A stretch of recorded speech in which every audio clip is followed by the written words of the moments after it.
asked me to be here. It's my pleasure. Let's just see. So, I'm going to start with a short movie, just about 2 minutes. The speaker is a professor of theoretical physics at the university. He used to be at Arizona State University. He also taught at Yale University. His name is Lawrence Krauss. I don't know many persons here have ever heard of him. He is a renowned, well, they used to call themselves atheists, but nowadays I heard him say he's an anti-theist. This discussion took place at the World Economic Forum in 2013. And the question is related to what we are discussing here, is why religion is outmoded in the 21st century. So he's interacting with, I think, 5 other persons. And what we are just going to hear, 2 minutes of what he said, and then I'm going to just discuss some of the points that he made. So we're going to start on the video. Professor Lawrence Krauss, theoretical physicist from Arizona State University, telling us that religion is outdated in the 21st century. Yeah. And he doesn't have time for religion. Thanks. Well, he said a lot of stuff. I think I break them down into about 7 things that he said. First of all, he didn't define himself as an atheist. I think that was very smart of him not to define himself as an atheist. Because he said he cannot prove God, there is no God. He described himself instead as an anti-theist. Okay? He claims human beings evolved. And he sees science as antagonistic to religion. You got that? Did you get that impression? He saw science as antagonistic to religion. And that meaning is derived from science, according to Professor Krauss. So I'm just going to try and take a look at some of the things he says. Well, I agree with this. He doesn't define himself as an atheist. Up to a couple of years ago, defining yourself as an atheist was sexy. If you were atheist, you were intelligent and rational and so on. But it was really a very foolish position to take, because as Professor Krauss has come to acknowledge, it is not possible to say there is no God. It is not logically possible to prove a negative. So anybody who says, I am an atheist meaning that someone who believes that there is no God, that person is being what we would term in big language incoherent, and in simple language, stupid. All right? Now, the definition of atheism, as I say, it evolves from, if you look at a dictionary, say at the turn of the 1900s, early 1900s, they say an atheist was someone who believed there was no God. But as they wanted to make themselves more sophisticated, they couldn't afford to put themselves in the same category as religious people, because religious people have beliefs. So if you believe there is no God and I believe there is a God, then we both are beliefs. But they wanted to present themselves as the intellect of the world. So they shifted from saying we believe there is no God for saying that there is no evidence for God. A statement that, of course, if anything that people who say there is no God, anything they say, make no sense. No. Theism is believing that there is a God who intervenes in the world, as in the Bible. The Bible describes God as having made the world. He intervenes with it. He calls Abraham. He selects David to be king and so on. So that's theism. There's another concept called deism, in which it is, the belief is that God made the world and went about his business and he left it to sort itself out as best it could. So Christianity, and I'm a Christian, so I'm speaking from a Christian position, is a theistic religion. We believe that there is a God and he intervenes in the world. So Lawrence Krauss is saying that what he really wants, he is anti-theistic. He doesn't want to be a God. Did you hear him say that? Because he said God is like a Saddam Hussein in the sky, telling you what to do. In other words, God is this belligerent dictator telling you what to do. So what he was actually telling us there, Lawrence Krauss, is that he was holding the position that there is no God because it was not consistent with his desire. Okay? That's why he didn't want God to exist. He wants to be God himself because he wants to determine the meaning of the world. What is meaningful, what is not meaningful, in other words, what we should do and what we shouldn't do. So when you listen to him carefully, his anti-theistic position is really to make himself God. So he will be among the persons who determines whether there is a God, what we ordinary mortals will do. Because guess who is going to tell the world what to do? It's not you and me, you know. Because if people like Lawrence Krauss are not going to accept our position, they are going to use whatever power is available to them to impose their worldview on us. Alright? Now, he presents science and religion as antagonistic, but is it necessarily so? Well, the fact of the matter is they are not. They are not. This is a red herring argument that people who define themselves as atheists and so on use all the time. Because what is science? Science seeks to determine how the natural world works. That's what science is. Science is all about the natural world. The natural world made up of matter, energy, space, and time. That's what science is confined to.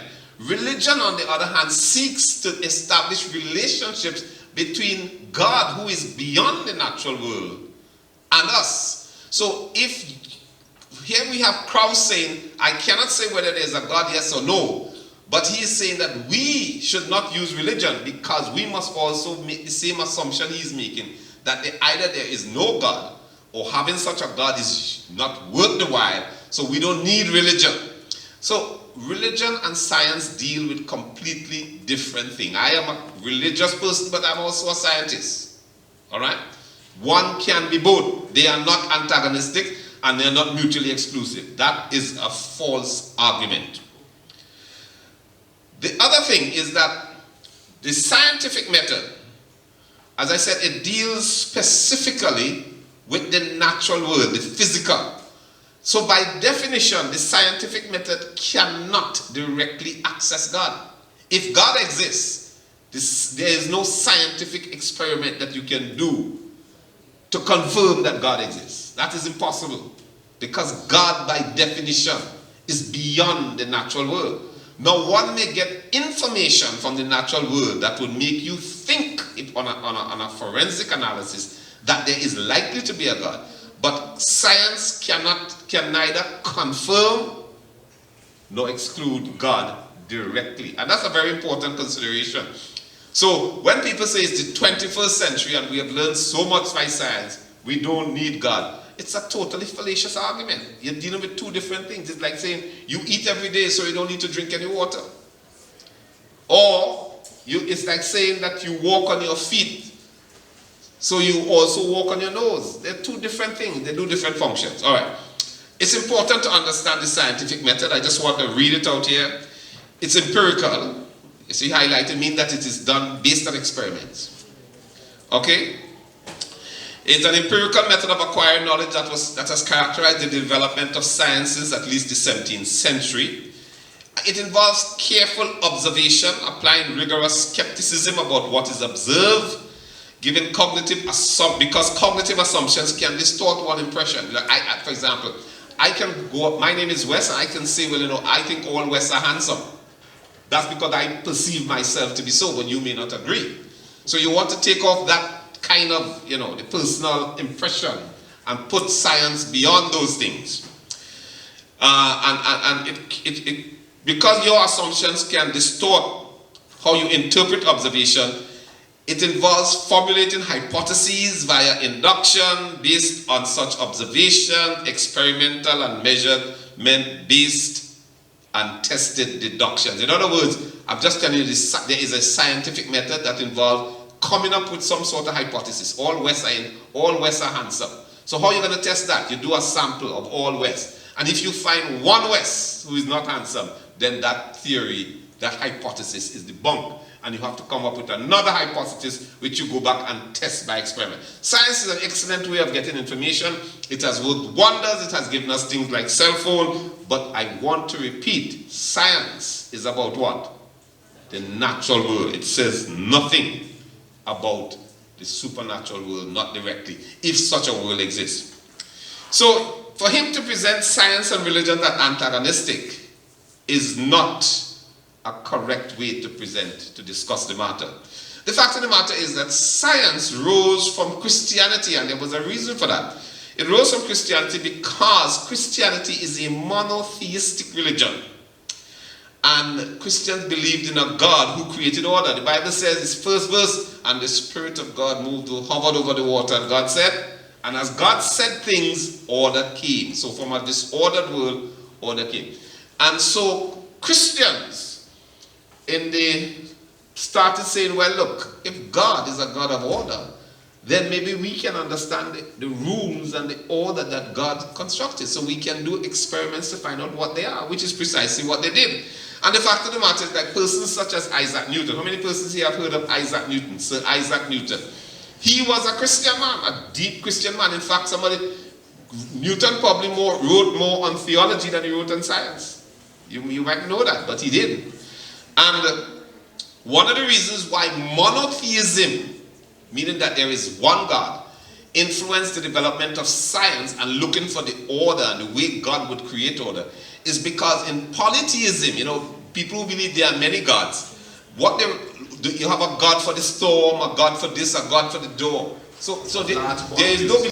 So where does that come from? But the reality is we only know one place that codes come from. Only one place. Because a code is something being a symbol for another thing. Just like the name man is a symbol in English for an adult human male. Okay? Boy is a symbol in English for a young human male. In French, it will be what? Garçon. In Spanish, it will be niño, I think it is. And so these are codes. In other words, you are transferring an idea using a symbol.